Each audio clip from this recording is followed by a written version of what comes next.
Hello, lovely people, and welcome to another episode of Show Your Tune. And this week we have Frank. Yes, it's the same Frank with his Model S Tesla.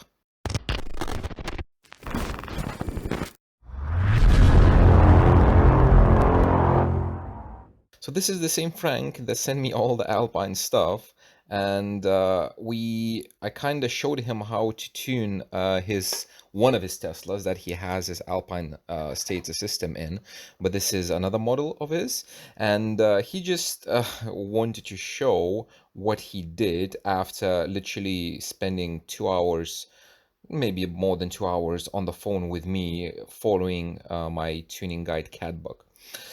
So what he has is Tesla Model S, Infinity Kappa 60 CSX, which is 6.5 component set, two-way, for tweeters and mid-bass. The mid-range, he's using Alpine DP 35M, so which is the ones that I have as well, the DP series with the blue cone, where they look amazing, and a kicker down-firing 10-inch subwoofer. So there's not a lot of interesting pictures because he's using factory locations. So in Teslas, you have tweeters here on the side and mids right on the dash in the corners. So that's one, that second side, and you cannot pretty much see anything. It is what it is. In the doors, you have these. I think originally there you have 8-inch mid-bass drivers, but these are 6.5s. And this is his small boot. So this one on the left, the Alpine, it's an amazing thing. Let me show you. So this one is an Alpine DSP amplifier, X120 10dp. So it is a 12-channel amplifier, 12-channel DSP and 10-channel amplifier. And what it does, rated power, so 4 channels times 25, 4 channels times 50, and 2 channels times 100. So this is a staggered power DSP amp. And as well, it has 2 RCAs out for the subwoofer. And basically with this box, with this, you can power everything.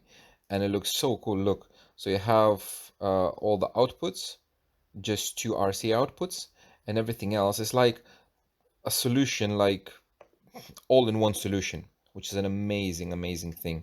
So it has this DSP amplifier powering the whole system apart from the subwoofer. The subwoofer is powered by, I believe it's a Type S, small, like what, 350, 500 watts amplifier. And these connectors, they're very useful when you want to connect and disconnect.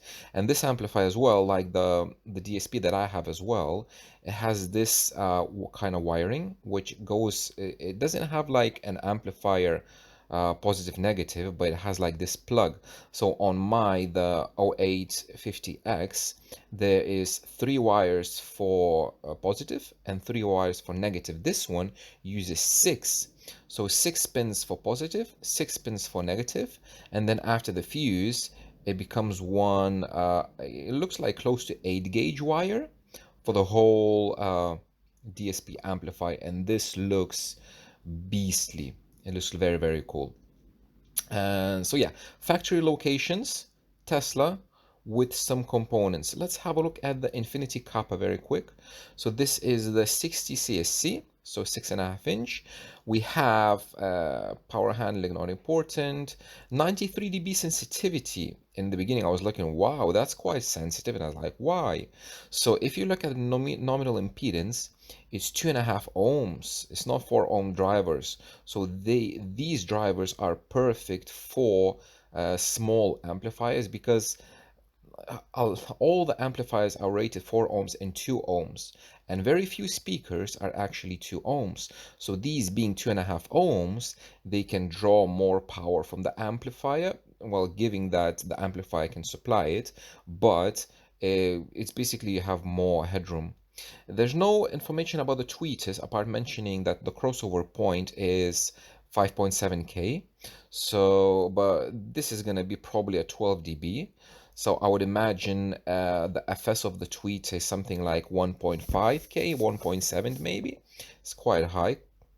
And this woofer, if you have a look at FS of the woofer is 78, so it's close to 80 dB, 80 hertz, and the FS kinda gives an idea about the sensitivity. So the higher the FS, the more sensitive the speaker is and can be. And it has a high QTS, 0.77, and the other stuff is like, well, like a normal woofer, but yeah, sensitive, a very good choice. Now let's have a look at the measurements, the actual measurements. So he used CADbook as a guide for taking the actual measurements. And let's have a look at one by one. Let's see how Tesla measures from factory. So have tweeters left and right. This is some noise, probably a hum of some sort. And they said raw, but I would imagine they are crossed somewhere. So the left one, it looks very nice, but the right one is a bit, uh, which actually is it? So it is a ride-driven car, yeah? So, yeah, so it's this one, the right one, next to the driver. Right tweeter. It might be something to do with the dash, with the glass. So this dip at 7K, potentially, ooh, I lost it. Potentially might be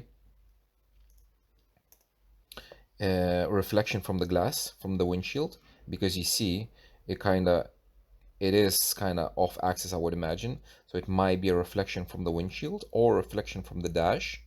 That's quite possible. But this peak, again, is very weird because the left one doesn't have it. Left one plays very nice. But this peak, it might be a resonance. So Frank, maybe double check the grill.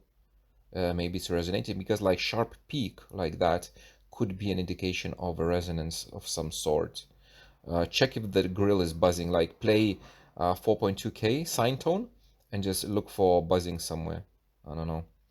Off-axis response, again, 12, 13K, 14K, and then it goes down because the tweeters are actually off-axis, so we cannot do anything. But the slopes look quite good.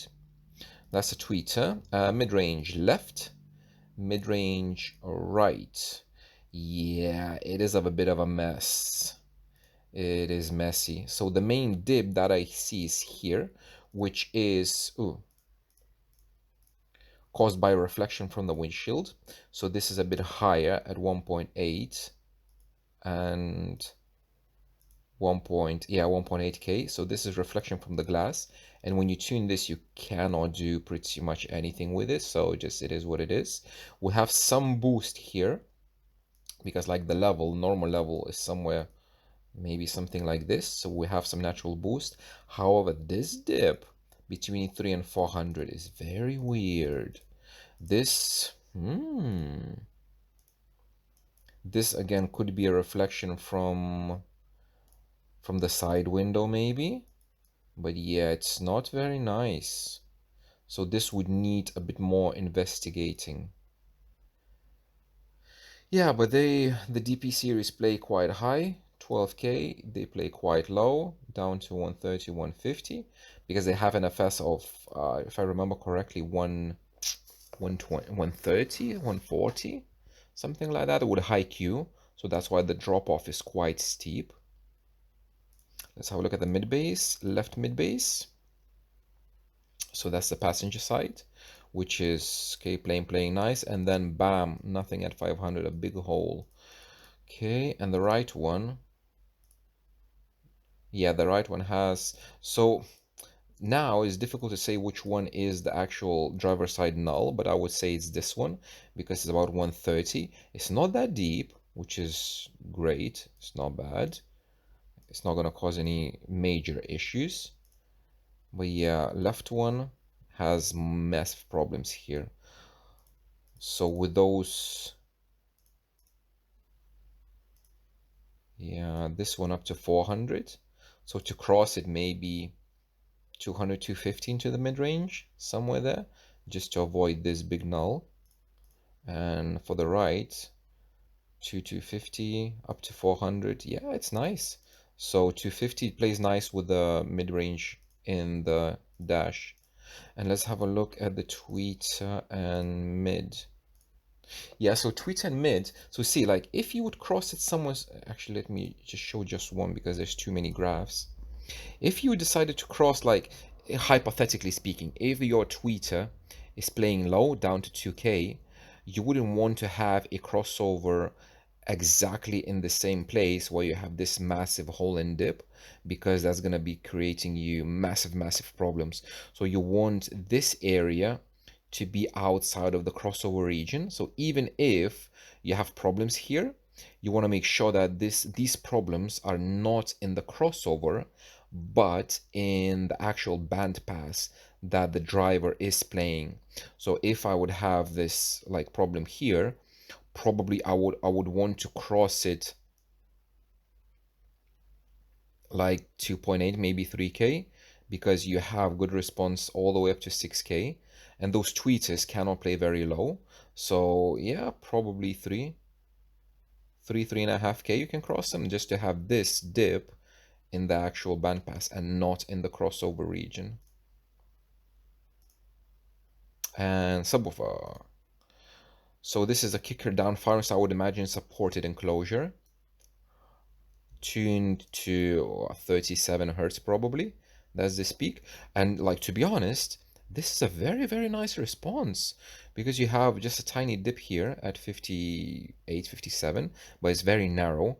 But the rest, look, the extension is all the way up to 130 with no major issues, no problems, and down to 36, which is very nice. So if I would tune this, because it's a ported enclosure, I wouldn't want to play it way below port tuning frequency. So if it is tuned at like 37, I wouldn't push it to play down to 30. I would just leave it as it is, maybe put a subsonic at about like 30 just to cut down all of this, but I would just leave it as it is. And by the looks of it, it doesn't need much EQ, maybe very tiny, and just a crossover applied. So let's have a look. I can see that we don't have any targets here, but it's fine. So left tweet. Okay, so these tweets are across 3.4K and 3.5K. Yeah, seems about right. Okay, so left tweet raw after the crossover. So this is the less problematic tweeter, but I would imagine that this tweeter is cross 3.5 here with probably Linkwood Riley, because it does affect this area, or maybe the levels changed. That's fine. I don't have a target, but it's fine. We can work without targets this time. Left tweeter EQ. Very nice. Yeah, very nice. So basically you bring up this little peak by what, 2-3 dB, just one band there, cut this and cut this, and ends up there. Even without the targets, I can see that this follows very nice all the way up to 13K. So you would want some more extension, so you can try to push the top end like 16K. Let's just actually try. If we go 15 EQ, I'm not prepared for this, but it's fine. There you go. So EQ filters, BK. Let's choose what? 16K. Let's add 5 dB with a Q of 3, less 4. And maybe drop it down to 15. 200. Yeah, so look. Let's remove this. Yeah, so could have a bit more top end, like with one EQ band, you can see, you can bring this up. And boosting the very top end, it's not that big of an issue because you're not risking excursion and you're not risking power. So you would have extension up to 16.5K which is like the kind of a limit of my audibility, 16.5K, but then instead of like 12 or 13K. So don't be scared to push the top end a little bit, even if it's off axis. But yeah, so I'm interested with the right tweeter with this, what he did. So right tweeter with a crossover. Okay, so we're cutting down, and then right tweeter EQ. Okay, so yeah, so it didn't touch the dip, which is a great idea. What you can do, if you have a dip like this, what I was advised to do is to just listen to it. This peak, yeah, this peak needs to go down at 4K. It's gonna sound not very nice. Uh, with this dip, if you have this dip, this kind of a dip, listen to it. Play sine tones from, let's say, like 5.5K up to 7.5K, and just do a sine sweep and listen if the sound goes ew, if it goes like lower or it stays kind of the same, because it might be just a reflection that microphone picks up, but in reality you cannot hear it. It might be that. If you can hear that it goes down, you can try boosting it and just check uh, if it makes a big difference and if it's not distorting. Oh, another thing is, so this is after EQ, and this is after the crossover, the top one, and this is after EQ. If you have like, if you need to cut a lot in the crossover region, that's kind of an indication that you chose bad crossover. So you have crossover 3.5K, try crossover at 4K, or keep the same 3.5K but use a steeper slope. So you would cut all of this energy between 1.5 and like 3K, all of this, you try to cut it with a crossover instead of EQ, because you can use different crossovers, not a problem at all. So left tweeter and right tweeter. Yeah, this area would need a bit more work. Not pushing this, but maybe cutting this peak. It's not going to be that audible, but I would cut that peak. And exactly the same, you can try to push the top end about 15.5K, just plus 3-4 dB and see, because why not? But tweeters ended up like the slope, perfect, perfect. It looks very, very nice. And to be honest, like this discrepancy, probably you're not going to hear the difference between them. So left tweeter, right tweeter. Let's have a look at the mid-range. Left mid-range, full range. Left mid-range with crossovers. I don't see, I don't know what the crossovers are. I don't have the targets. But yeah, like this part, yeah, it's not very nice. So what I would do with this one, I would use one EQ band to cut this mountain down and then apply the crossover, because then it would cut something like this, that one EQ band, and you could apply a slightly shallower crossover to have a bit more extension, like all the way up here, especially if you be crossing it like 3.5K. You need the response to follow the target up to 7K, and like you would need a bit more top end, so just cut this part and use a shallower slope instead. Actually, I can show you very quickly. Number 3, because why not? We have time. Ooh, so these are weird match. Oh, why am I using this one? This one. There we go. So let's choose 4.5K. PK. So people who are watching this, please comment. Do you like when I do like these kind of things, when I show actual examples with like EQ, how to do it, or you just want a quick rundown through the system without me showing any of that stuff? Comment below so I would know what to do. And let's remove minus like 8 dB, a bit wider, 4, and a bit higher, 4.8, something like that. So where's the original one? let's do 10. Yeah, so look, when you remove this, just like that, you have left with this. And then when you're gonna apply, let's say something Butterworth 2 at 3.5K, something like that, you can use a shallower slope, even like Butterworth 1 if you need to. So, you know, you would have that, like now, you would have that extension. I just did it from generate from predicted. There we go.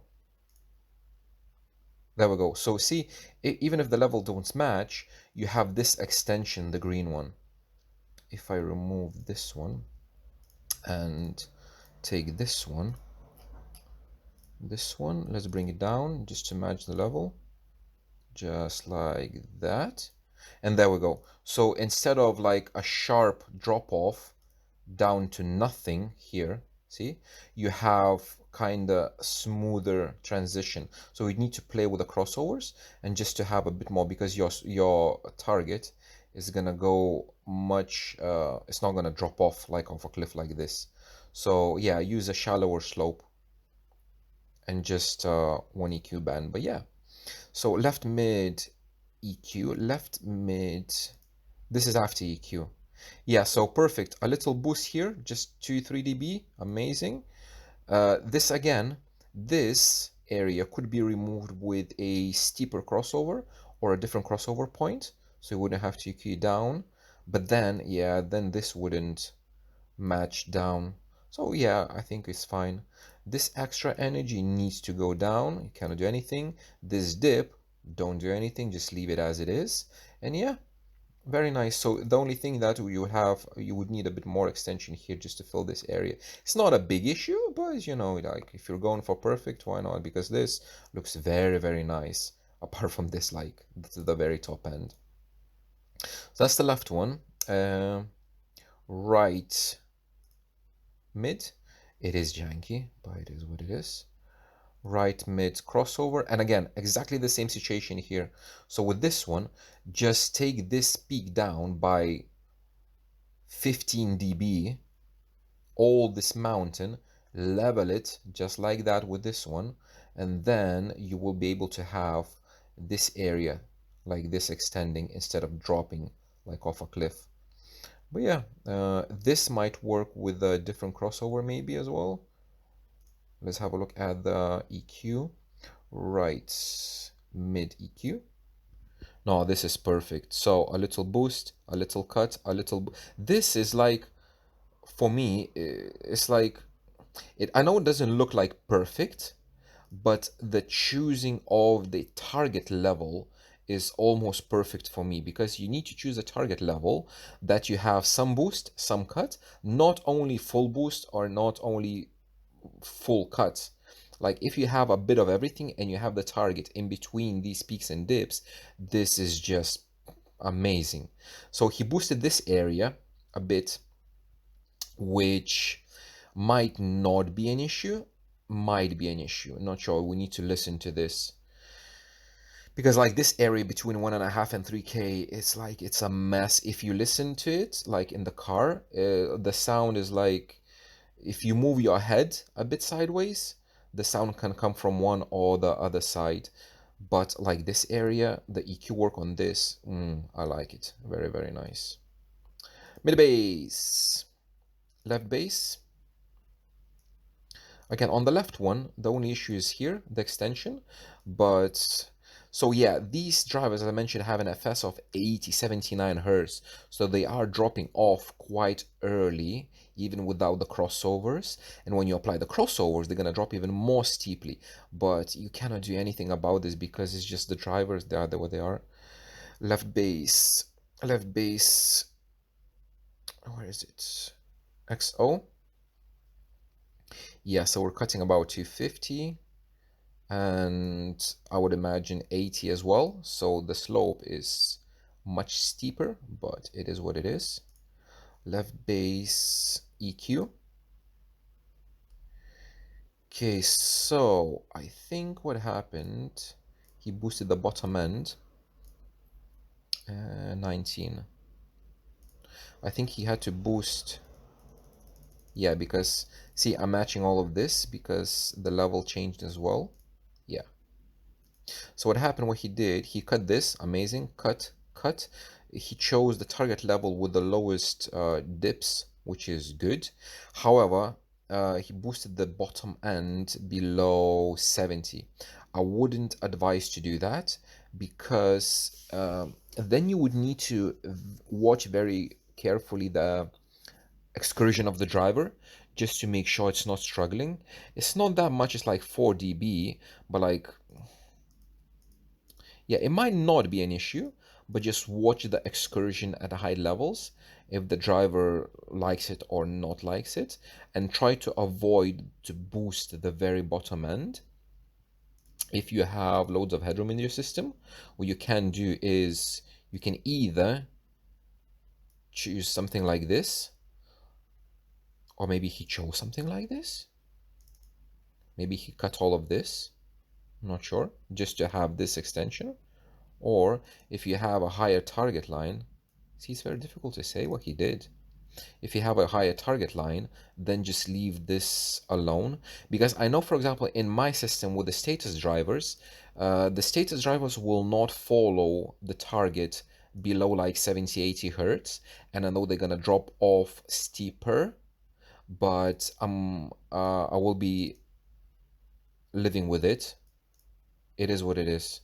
So yeah, it's difficult to say what he did. Either he boosted the bottom end, or he cut this from the top end. But for the mid bass, especially high FS mid bass drivers, if the lower end doesn't follow the target, it's not a big issue. It's not a big massive problem. Ideally, you would want to have it following, but if it doesn't follow, it's fine. So left, right bass. Yeah, right bass is gonna be much easier, I would imagine. But again, you see, after like 80, it drops off a cliff. Because this one is closer to you, it has less cabin gain for the bottom end to develop, and it is what it is. Right, mid bass crossover. Yeah, see, it drops off a cliff. And either you choose a very low target line and cut all of this, or you choose a higher target line, left, right, bass. Okay, 20. Yeah, or either choose. So if the level stayed the same, what Frank did, he chose again in this part between like 90 and 4, it's just perfect because some cuts, some boost, like the target level, are like this. Nothing is done about the cancellation. Perfect. Don't boost the cancellation. It's pointless. Just leave it as it is. And the bottom end, what I think he boosted by like 6 dB, just because I guarantee he saw that it doesn't follow the target line, because the target falls, the target is going to go like this and the actual response fall off a cliff. So he boosted it. So if the driver is not, again, I'm going to repeat myself and apologies for that, if the driver is not following the target and you try to boost it, look for excursion, make sure it's not struggling at the bottom end. If it's struggling, remove that boost, leave only the crossover and let it not follow the target. That's fine. But yeah, like this part, I like it. I like it. So this, and then we have just a subwoofer. So subwoofer, we have sub raw, and we have sub crossover. And yeah, like I don't have any sub EQ because I can see that this subwoofer doesn't really need any EQ. Like only with a crossover, probably it's crossed like what, 60, 65 hertz. It brings all of this down. And you have this. So even without a target line, I can see that it follows very, very nice. Actually, we can check it very quickly. 14, we go EQ. Let's check this. Let's choose our target line. Subwoofer, cross it at 60, 24 dB. Level up. Yeah, so we can see it matches the target line almost perfect with zero equalization. And yeah, like this little dip, I think is gonna be fine. It's not gonna be that audible. You can bring this down, but it's not necessary. So, man, Frank, I don't know. Comment below, because you did mention that it's a kicker. What kind of kicker is it? Because this response, just with a crossover, is very, very nice. To be honest, I haven't seen anything like it before. So it's very cool. Just with a crossover, you have everything following. Nice. And then we have the sum. So in the sum, he didn't send me any like pairs or anything, but like from everything I can see that they will sum nicely. We can see that it sums very nicely. The only issues I see is here and here. So this issue is because of the mid-range, left mid-range, see that hole? And right mid-range, that hole, because of the reflections from the glass. And this, it's fine, you cannot do anything. The other issue is here, this dip at 870. If I have a look at EQ right mid and left mid, so actually let me do this because it's very difficult to see now. Let's 17, let's bring it down, and 18, let's bring it down as well, just to remove it out of the way so we could see. Basically, when you have two drivers, like in this case mid-range, they are level matched. When they sum together, the response should be like plus 6 dB, a bit less on the top end, but like plus 5, 6 dB, all the way above these two responses. If you have one dip like this, which is not present in any of the individual traces, that means that this is a cancellation caused by comb filtering due to time alignment. So this is a time alignment issue, basically, because it might be that they're in phase, but not in time by like one full cycle, and then you have a cancellation in the middle of the response. That happened to me as well, because you see on this one you have cancellation here, you have cancellation here, and you have cancellation here. Here you have everything nice, nice, nice, but when they sum, it's a whole. So this is a timing issue. That's my guess, I would imagine. But if we have a look at the whole response, my comment would be remove this one at 8K, just to bring it a bit down. This one, you can try to boost the whole area a bit by like 2-3 dB. If Alpine doesn't have any global EQ, no. So this is the area, and this is a crossover region. So might be a timing thing, might be actually it will be, no, this is the whole here. So yeah, you can try to boost on both mid-ranges, not on the tweeters, because for the tweeters it's a bit too low. For take on both from mid-ranges, do like 2.8K plus like 3 dB with a Q of like 3 or 2, very wide Q, just to bring the whole area a tiny bit up. And this probably timing, this probably timing as well, just a peak. And the only thing I would say, you can try filling in this area a tiny bit. So on both mid-ranges, take like maybe 110, 120 hertz plus 2 dB with a Q of 1, very wide Q. So just a tiny bit, maybe fill up this area. So it would sound a bit more punchier. But in general, very nice response, very nice result. So I don't know how much Frank dug into tuning itself, but if it's only by following my guide catbug, I applaud you. Very well done, especially with EQ, like choosing the target levels. Amazing, amazing stuff. Yeah, I think I'm gonna cut it here. Thank you very much for watching, guys. I will see you in the next one.